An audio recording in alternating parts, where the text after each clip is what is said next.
The Grand Palace at Peterhof was designed to be the centerpiece of Peter the Great's Russian Versailles. Around 1720, the Tsar gave up on attempts to establish his court at Strelna, mainly because the boggy ground proved entirely unsuitable for the canals and fountains that he envisioned. Moving his attentions further west to Peterhof, the Tsar began to draw up his own plans for the grounds and palace.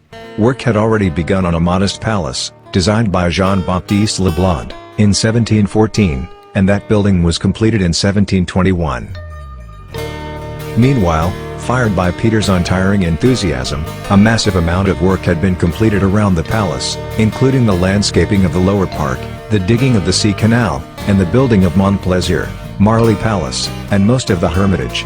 The original higher palace was somewhat inadequate for its surrounding splendors, and Peter instructed Leblond and his pupil, Johann Braunstein, to expand the building.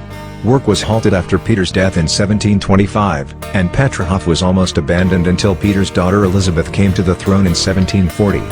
Elizabeth commissioned Bartolomeo Rastrelli, who had already completed the summer palace in St. Petersburg, to build a genuinely regal palace. Rastrelli chose to retain the original building within his design, and the result is supremely elegant and surprisingly restrained.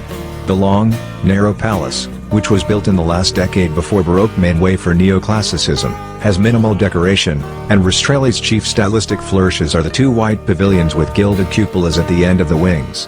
Beige and white, the palace is majestic without being overwhelming, and provides a perfect backdrop both to the elegantly formal upper garden, and to the spectacular Grand Cascade. Inside, the Grand Palace is considerably more lavish, and the fact that the interiors had to be almost entirely reconstructed after World War II does nothing to detract from their grandeur. The interiors are in fact a combination of original designs by Rastrelli and renovations by Yuri Felton and Valin de la Motte during the reign of Catherine the Great.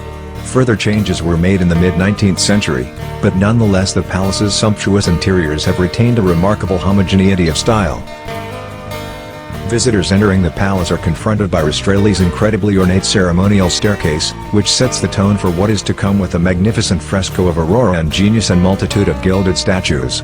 Highlights include the richly gilded ballroom and Felton's splendid white and turquoise throne room, which has a particularly fine parquet floor. The Western Chinese study is heavily oriental, with jewel red and green walls and a beautiful Chinese tea set. The drawing room of the Imperial Suite is equally influenced by chinoiserie, with particularly fine silk wall hangings.